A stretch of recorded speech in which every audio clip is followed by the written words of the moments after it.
नमस्कार, मैं पायल और आप देख रहे हैं डीएनएन इंडिया। वैश्य समाज की ओर से आज जिला पुलिस अधीक्षक कार्यालय पर प्रदर्शन किया गया। समाज के प्रतिनिधियों ने प्रदर्शन कर अजमेर एसपी को ज्ञापन देकर भाजपा से निष्कासित पार्षद उनके बेटे के खिलाफ दर्ज मुकदमे में गिरफ्तार करने की मांग की है। मांग पूरी नहीं होने पर आंदोलन की चेतावनी दी है।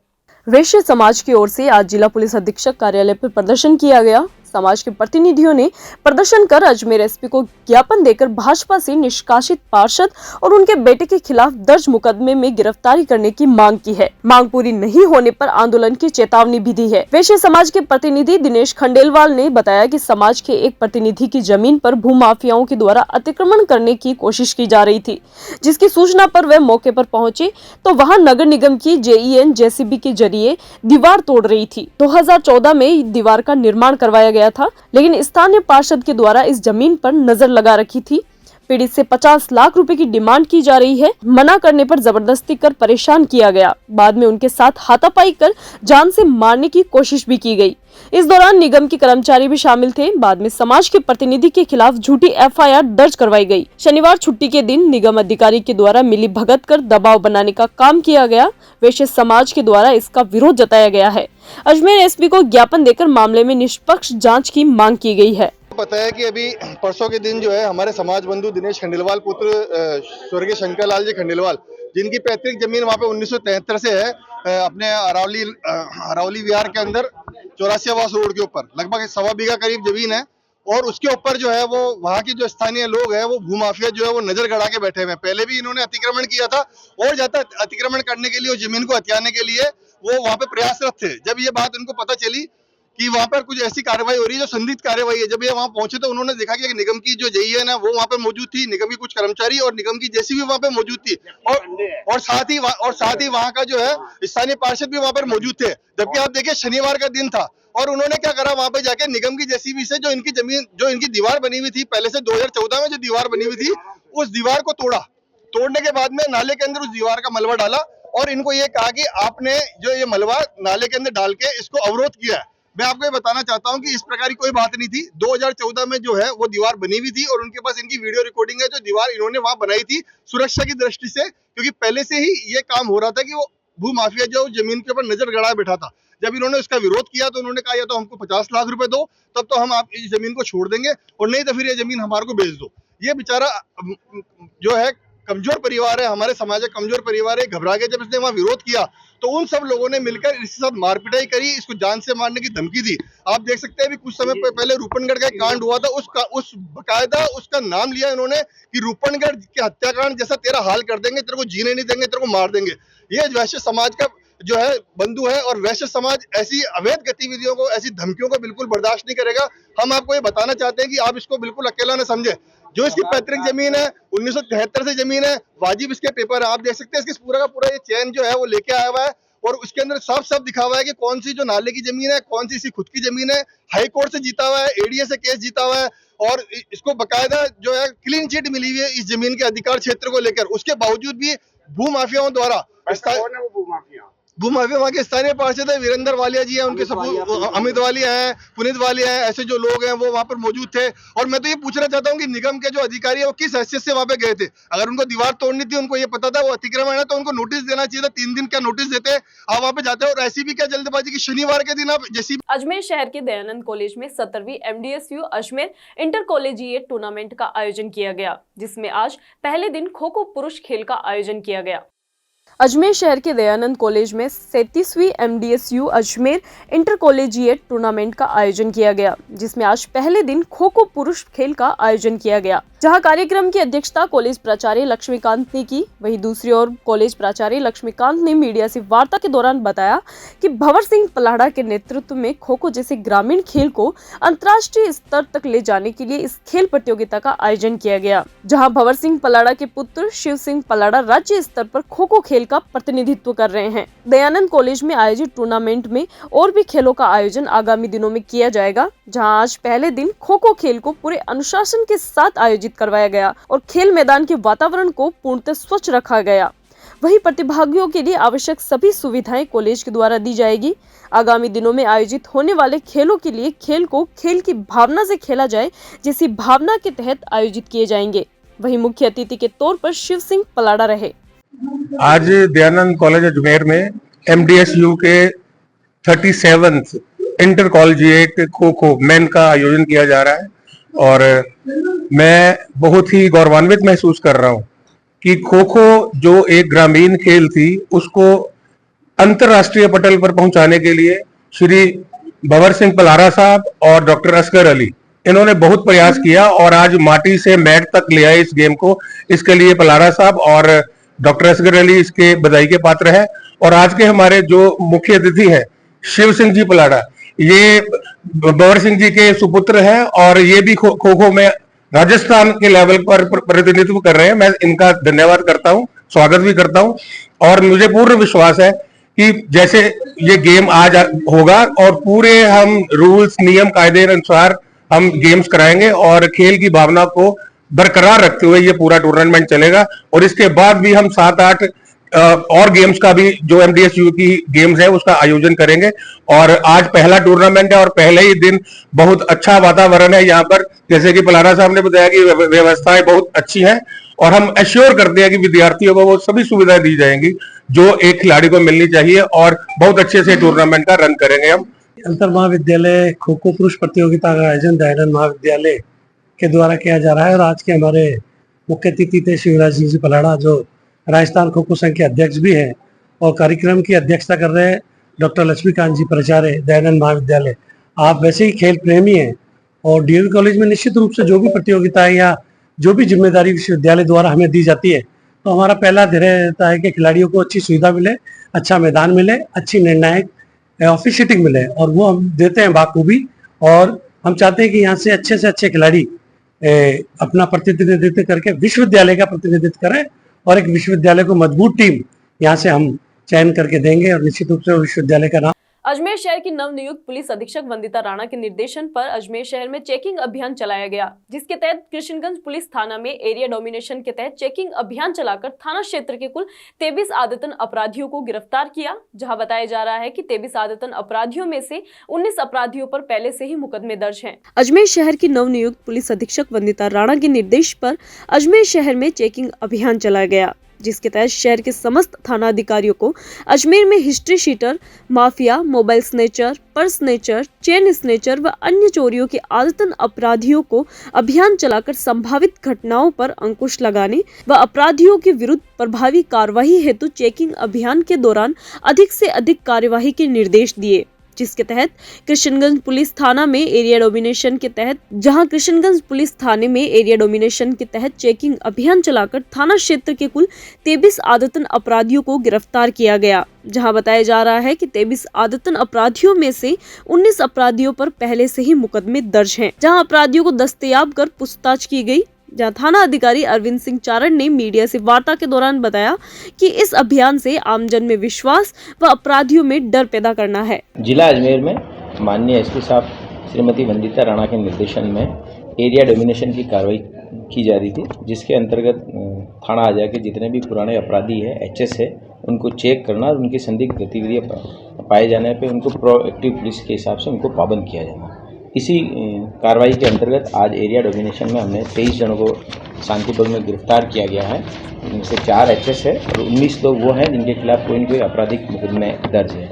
इनमें ज़्यादातर ये चेन स्नेचर हुए, पर्स स्नेचर हुए, चोरी नकबजनी के मुलजिम हुए, इनको गिरफ्तार किया गया ताकि इनसे दूसरी घटनाएं और कार्रवाई पर रोक लगे और अपराधियों में दर्ज। 4 इंस्टीट्यूशन है: सुल्तान सिंह, विजय सिंह, गोपाल सिंह गोपी और सन्नी सुल्तान। मूल मकसद है कि एक मैसेज चला जाए और किसी भी जो अपराधियों की संदिग्ध गतिविधियां उस पर रोक लग जाए, उनको ध्यान रहे। आगामी त्योहार भी है और उन पे ये भी। संस्कृति रक्षा मंच अजमेर की ओर से सनातन संस्कृति की रक्षार्थ के हेतु नवनियुक्त जिला पुलिस अधीक्षक वंदिता राणा को ज्ञापन सौंपा, जिसके तहत नवरात्रि डांडिया कार्यक्रम सुरक्षा की पर्याप्त व्यवस्था करने की मांग करने के साथ ही अमर्यादित कार्यक्रमों पर रोक लगाने की मांग की है। संस्कृति रक्षा मंच अजमेर की ओर से सनातन संस्कृति की रक्षार्थ के हेतु नवनियुक्त जिला पुलिस अधीक्षक वंदिता राणा को ज्ञापन सौंपा गया, जिसके तहत बताया गया कि आगामी 3 अक्टूबर से नवरात्रि का प्रारंभ होने जा रहा है। इन दिनों में कई जगह डांडिया की गरी का भी आयोजन रहता है। पिछले कुछ समय से देखा जा रहा है कि कुछ इवेंट कंपनियां 2-4 दिन के इवेंट कार्यक्रम का आयोजन करती है। इनमें से कुछ कंपनियां तो गैर हिंदू भी है। कार्यक्रम का नाम ये डांडिया या रासलीला रखती है। इसके लिए ये पास की सुविधा रखती है। इनका देवी उपासना से कोई मतलब नहीं होता है, इन्हें बस पास विक्रय करके अपना स्वार्थ सिद्ध करना होता है। अपने व्यापारिक उपभोग के लिए ये अश्लीलता भरे गाने व अमर्यादित वेशभूषा का प्रचलन करते संस्कृति बदनाम करने का कुंठित प्रयास करते हैं, जिससे संपूर्ण हिंदू समाज की धार्मिक भावना आहत होती है। इन कार्यक्रमों पर रोक लगाने, सनातन संस्कृति की रक्षा करने व नवरात्रि डांडिया कार्यक्रम सुरक्षा की पर्याप्त व्यवस्था करने की मांग की है। आज संस्कृति रक्षा मंच के कार्यकर्ताओं द्वारा, जैसा कि आप सबको विदित है, आगामी 3 अक्टूबर से माता जी के नवरात्र प्रारंभ हो रहे हैं और विगत कई सालों से देखने में आ रहा है कि माता के गरबों के नाम पर इवेंट कंपनियां बिल्कुल पूर्वक कार्यक्रम करती है और इस हिंदू संस्कृति का हनन करती है। हमने प्रशासन से मांग की है कि ऐसे भी किसी इवेंट कंपनी को इसकी परमिशन नहीं दी जाए और जो भी आयोजक ऐसे गरबा आयोजित करेंगे उन सबसे भी निवेदन किया है कि अपने गरबा पंडाल में किसी भी विधर्मी को प्रवेश न दें और पंडाल में प्रवेश के पूर्व तिलक लगाएं, गोमूत्र और गंगा जल का चरणामा देकर ही उनको प्रवेश करें ताकि किसी भी तरह की कानूनी व्यवस्था नहीं बिगड़े। अगर उनके पास गंगा जल की व्यवस्था नहीं है तो व्यवस्था संस्कृति रक्षा मंच के कार्यकर्ता करके उनको देंगे, वे हमसे संपर्क करें। और अगर कोई भी विधर्मी ये न्यूसेंस करता पाया गया तो कार्यकर्ता उनको कानूनन। विश्व प्रसिद्ध सूफी संत हजरत ख्वाजा गरीब नवाज रहमतुल्लाह अलैहि की दरगाह में कर्नाटक के मुख्यमंत्री सिद्धारमैया के लिए विशेष दुआ का आयोजन किया गया। अजमेर शरीफ दरगाह में दुआ का ये कार्यक्रम कर्नाटक के वक्फ एवं हाउसिंग मंत्री बिजेट जमीर अहमद खान की तरफ से किया गया था। विश्व प्रसिद्ध सूफी संत हजरत ख्वाजा गरीब नवाज रहमतुल्लाह अलैहि की दरगाह में कर्नाटक के मुख्यमंत्री सिद्धारमैया के लिए विशेष दुआ का आयोजन किया गया। अजमेर शरीफ दरगाह में दुआ का ये कार्यक्रम कर्नाटक के वक्फ एवं हाउसिंग मंत्री बिजेट जमीर अहमद खान की तरफ से किया गया था, जहां कर्नाटक सरकार की तरफ से KMDC चेयरमैन अल्ताफ अहमद अपने डेलीगेशन के साथ चादरपोशी करने पहुंचे। दरगाह शरीफ में खास आम ज़ायरीन के लिए लंगर भी बांटा गया और CM सिद्धारमैया, मंत्री बिजेट Zameer Ahmed, deputy CM DK Shivakumar, PS Naseer Ahmed के लिए भी दुआ की गई। अजमेर दरगाह पहुंचे डेलीगेशन के समस्त मेंबरान को दरगाह की तरफ से खादिम सैयद शकील अहमद चिश्ती ने जियारत कराई और दस्तारबंदी की, जबकि सैयद ताहा चिश्ती ने सबको तबरुक भेंट किया। KMDC chairman BK Altaf Khan ने बताया कि CM सिद्धारमैया कर्नाटक की जनता के लिए विकास पुरुष हैं और जनता उनके काम को बेहद पसंद करती है। ऐसे में अजमेर शरीफ दरगाह में मंत्री बिजेट जमीर अहमद के कहने पर 11 मेंबर का डेलीगेशन आया और हजरत ख्वाजा गरीब नवाज की दरगाह में चादर पेश कर सेहतयाबी के साथ उनको मुसीबत से जल्द निजात मिलाने की दुआ की गई। गरीब नवाज के दरबार में आए हैं इसलिए कि हमारे सिद्धरामैया जी CM जो बहुत अच्छे CM हैं, उनके ऊपर जो आफत आई है, इसलिए हमारे बिजेट जमीर अहमद खान जो हमारे माइनॉरिटी लीडर भी है और मंत्री भी है, उन्होंने बोला आप जाकर सभी साथी लेकर दुआ करके आइए, इंशाल्लाह भला होगा बोल के बोलने से मैं आया हूँ। सर कितने लोग आपके साथ आइए, क्या प्रोग्राम बना है? हम 10 आदमी आए हैं और साथ में दुआ की दरख्वास्त भी है और उसके साथ 1000 रुपये का खाना भी इधर इंतजाम किया हुआ है और इसलिए कि हमारे राज्य को और राष्ट्र को भला हो। और उसके साथ सिद्धरामैया जी का आप कहीं भी चरित्र देख लो, इतने अच्छे आदमी हैं। सिद्धरामैया नहीं, सीधा रामैया बोलते हैं उनको, इतना सीधे साधे है। कुछ आफत आई है कुछ लोगों की वजह से, इंशाल्लाह मैं चाहता हूँ अल्लाह भी भला करेगा, लोगों की दुआ भी लगेगी और ख्वाजा गरीब नवाज के दरबार में आकर दुआ करने से अच्छा होगा बोल के मुझे यकीन था, इसलिए जमीर भाई भी बोले, इसलिए मैं जमीर भाई की बात पर और हमारे यहाँ रुकते एक छोटे से ब्रेक के लिए, जल्द हाजिर होंगे खबर के एक नए सफर के साथ।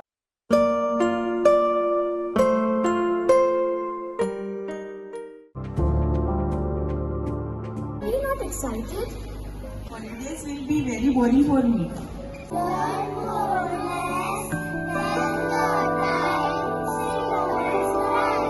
I opt for using black rice and sugar. This black rice has a very unique flavor.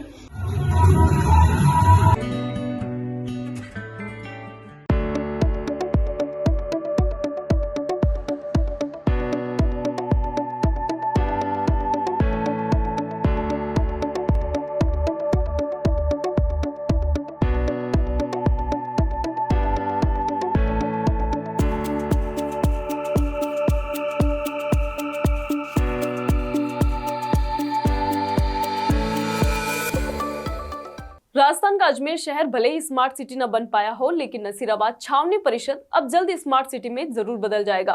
रक्षा मंत्रालय के अधीन 61 छावनी क्षेत्रों में Nasirabad cantonment board CEO Nitish Gupta ने क्षेत्र के 8 वार्डों में जन संवाद कार्यक्रम आयोजित किए हैं। राजस्थान का अजमेर शहर भले ही स्मार्ट सिटी न बन पाया हो, लेकिन नसीराबाद छावनी परिषद अब जल्द स्मार्ट सिटी में जरूर बदल जाएगा। रक्षा मंत्रालय के अधीन 61 छावनी क्षेत्रों में एक Nasirabad containment board CEO Nitish Gupta ने क्षेत्र के 8 वार्डों में जन संवाद कार्यक्रम आयोजित किए, जिसमें क्षेत्र के लोगों की समस्याएं सुनी गई और मौके पर ही उसका समाधान भी किया गया। जन संवाद छावनी प्रशासन आपके द्वारा मुहिम के तहत लगभग 70,000 लोगों को सीधे मुख्य अधिशासी अधिकारी से जुड़ने का मौका मिला है। स्वच्छता ही सेवा है मिशन को भी इस प्रोग्राम में शामिल किया गया है, ताकि नसीराबाद छावनी परिषद क्षेत्र को स्मार्ट सिटी की तर्ज पर विकसित किया जा सके। इस मुहिम से पूरे नसीराबाद में खुशी की लहर देखी जा रही है। जनसंवाद छावनी प्रशासन आपके द्वारा पहली बार नसीराबाद कैंटोनमेंट में हो रहा है और देश की 61 कैंटोनमेंट में से नसीराबाद कैंटोनमेंट ने इसमें पहल करी है। छावनी प्रशासन आपके द्वार के 2 प्रमुख मकसद हैं। पहला, क्योंकि काफ़ी समय से कैंटोनमेंट में इलेक्शन ना होने की वजह से यहाँ पे जो पार्षद चुन के आते हैं वो नहीं आ पाए, तो लोगों और प्रशासन के बीच में दूरी को कम करने के लिए हमने ये डायरेक्ट यहाँ की सीईओ खुद अपने वार्ड में जाएगा, प्रत्येक वार्ड में जाएगा, तो हमने उस दूरी को ख़त्म करने के लिए जनसंवाद रखे हैं। ये जनसंवाद हर वार्ड में करे जाएंगे और हमारे 20 तारीख को जनसंवाद स्टार्ट हो चुके हैं और ये 4 तारीख को आखिरी जनसंवाद होगा। दूसरा जनसंवाद का मकसद है कि जो भी लोगों की समस्या हैं हम उनसे ही पूछ के उनके ही सोल्यूशन लेके हम उसको ज़मीनी हकीकत पर उतारें, ना कि सिर्फ ऑफिस में बैठ के अपना प्लान बनाएं। तो जनसंवाद होने के बाद हम लोगों से हर वार्ड में मैं खुद as a CEO Nasirabad cantonment और मेरा पूरा स्टाफ पैदल यात्रा करता है उस वार्ड की। यात्रा करने के बाद हम उसका फिर एक्सेल शीट में एक डेवलपमेंट प्लान बनाते हैं। प्लान बनाने के बाद तो जो नेक्स्ट फर्स्ट बोर्ड मीटिंग आएगा, हर वार्ड के जो प्रायोरिटाइज्ड काम होंगे, सबसे प्रमुख काम होंगे, हम उसको करेंगे। तो इसके साथ ही जो लोगों से समस्या हमें मिल रही है उन्हीं के सुझाव लेके हम इसको प्लान को एग्जीक्यूट करेंगे। इसी के साथ ही हर जनसंवाद में हम कुछ मॉडल चीज़ें तैयार कर रहे हैं।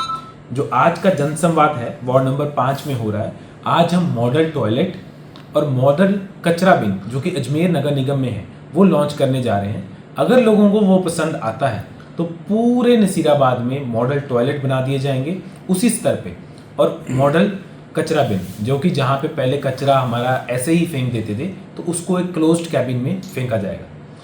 तो इसमें लोग बहुत बढ़ चढ़ के हिस्सा ले रहे हैं।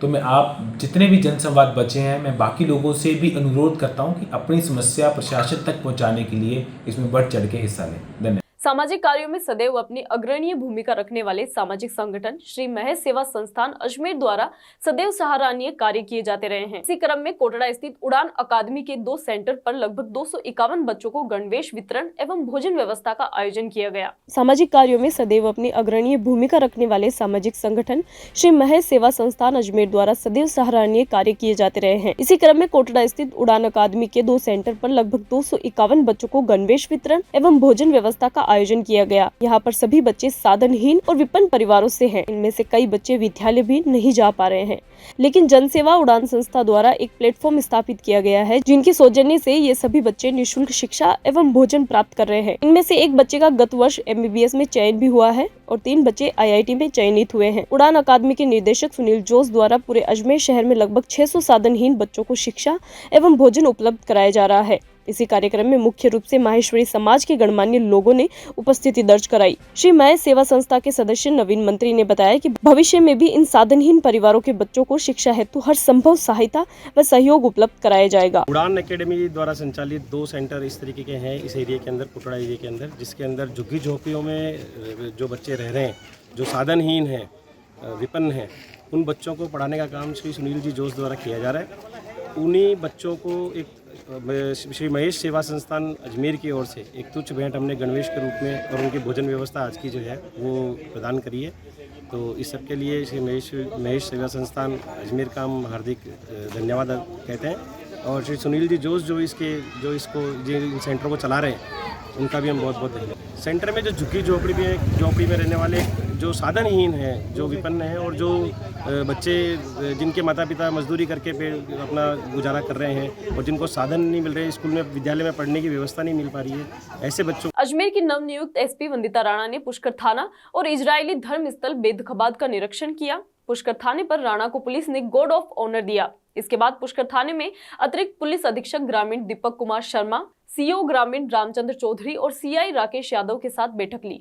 अजमेर की नवनियुक्त एसपी वंदिता राणा ने पुष्कर थाना और इजरायली धर्म स्थल बेद खबाद का निरीक्षण किया। पुष्कर थाने पर राणा को पुलिस ने गार्ड ऑफ ऑनर दिया। इसके बाद पुष्कर थाने में अतिरिक्त पुलिस अधीक्षक ग्रामीण दीपक कुमार शर्मा, सीओ ग्रामीण रामचंद्र चौधरी और सीआई राकेश यादव के साथ बैठक ली। पत्रकारों से बातचीत में एसपी राणा ने बताया कि पुष्कर थाने का निरीक्षण कर स्थानीय समस्याओं के समाधान के बारे में चर्चा की। एसपी राणा ने कहा कि पुष्कर तीर्थ नगरी है, यहाँ पर काफी पर्यटक आते हैं, उनकी सुरक्षा कैसे की जाए इसके बारे में चर्चा की। राणा ने कहा कि पुष्कर में नशे की समस्या बार बार उभर कर आती है, तो समस्या के लिए क्या रणनीति बना सके इसके बारे में चर्चा कर आवश्यक दिशा निर्देश दिए गए।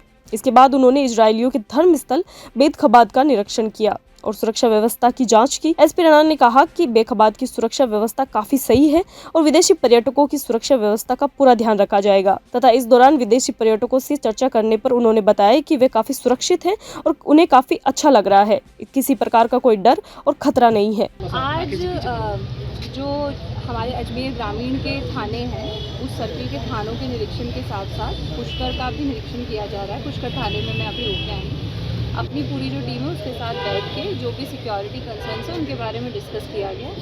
वेद खवाज जो है वो पुष्कर में एक इम्पॉर्टेंट इस्टेब्लिशमेंट है जो सिक्योरिटी के पर्सपेक्टिव से भी इम्पॉर्टेंट है, तो उस पर्सपेक्टिव को देखते हुए यहाँ का भी विजिट किया गया है और जो हमारा जाब्ता यहाँ पर लगा हुआ है उनको भी ब्रीफिंग और सीसीटीवी इत्यादि जो कैमरे लगे हुए हैं उनकी लोकेशन देख के उनमें क्या इम्प्रूवमेंट किया जा सकता है उसके लिए टीम को निर्देश दिए गए। एक ओवरऑल मैंने, जैसे आप लोग जानते हैं कि मैंने नया ज्वाइन किया है, तो उसके बाद पूरे जो हमारा डिस्ट्रिक्ट है उसकी कानूनी व्यवस्था, उसके थानों का विज़िट, उसके इम्पॉर्टेंट इस्टेब्लिशमेंट का विज़िट वो नेचुरली मेरे लिए इम्पॉर्टेंट है और ये एक इम्पॉर्टेंट इस्टेब्लिशमेंट है और इंटरनेशनल सिनेरियो को ध्यान में रखते हुए भी जो संवेदनशीलता है वो स्वच्छता ही सेवा है 2024 के अभियान सफाई पखवाड़े के तहत आज नगर निगम, सोफिया कॉलेज, एनएसएस व जन महिला सुरक्षा अधिकार समिति की ओर से पहल कर पूरे अजमेर शहर में अभियान के तहत रैली निकाली गई और श्रमदान कर आमजन को सफाई के प्रति जागरूक किया गया। स्वच्छता ही सेवा 2024 अभियान सफाई पखवाड़े के तहत आज नगर निगम, सोफिया कॉलेज, एनएसएस व जन महिला सुरक्षा अधिकार समिति की ओर से पहल कर पूरे अजमेर शहर में अभियान के तहत रैली निकाली गई। वहीं डोर टू डोर अवेयरनेस, जन भागीदारी, मानव श्रृंखला, श्रमदान व स्वच्छता रैली निकालकर पूरे शहरवासियों को सफाई के प्रति जागरूक किया गया। जहां प्रधानमंत्री नरेंद्र मोदी की पहल से 2014 में इस कार्यक्रम की शुरुआत की गई थी, वहीं इस कार्यक्रम की पहल के आज 10 साल पूरे हो गए हैं।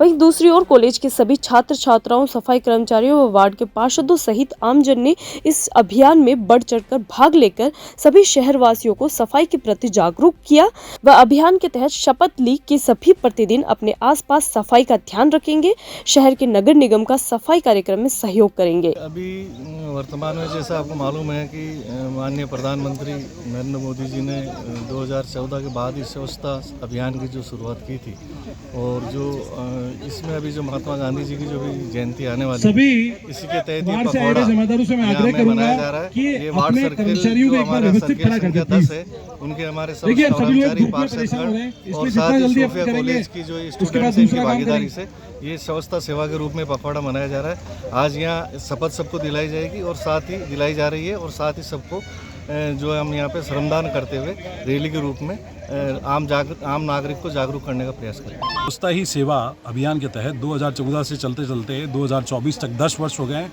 आदरणीय प्रधानमंत्री जी की पहल पर नगर निगम अजमेर परिवार के तरफ से और सोफिया कॉलेज, हमारे एनएसएस, जन महिला सुरक्षा अधिकार समिति अजमेर की तरफ से यह एक पहल की गई है। सोफिया कॉलेज की सभी विद्यार्थी इसमें शामिल हैं। हमारे सर्किल के जितने भी सफाई कर्मचारी हैं, जितने जमादार हैं, इंस्पेक्टर साहब हैं, सभी लोग हैं। आदरणीय हमारे साथ में हमारे नगर निगम के पार्षद साथी गजेंद्र सिंह जी रलावता भी उपस्थित हैं, सभी सीनियर सिटीजन्स भी यहाँ उपस्थित हैं।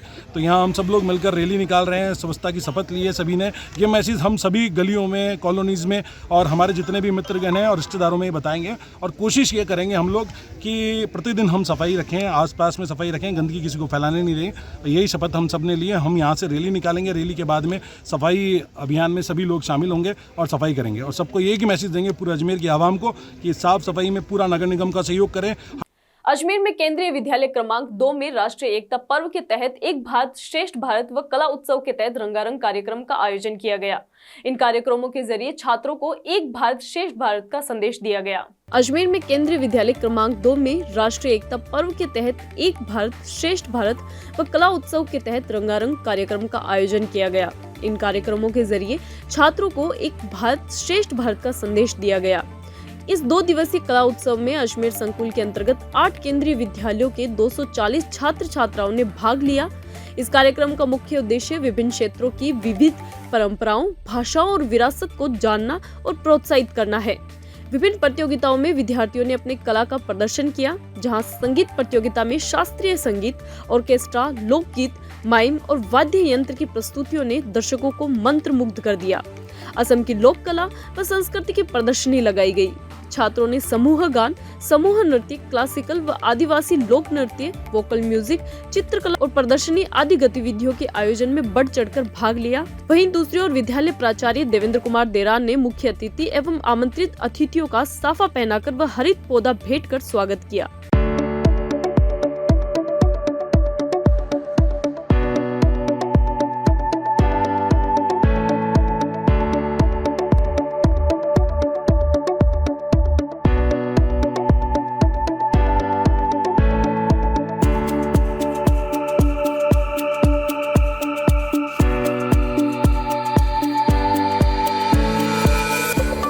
खबरों के इस सफर में अभी सिर्फ इतना ही। फिर हाजिर होंगे खबरों के नए सफर के साथ। तब तक के लिए दीजिए इजाजत। नमस्कार।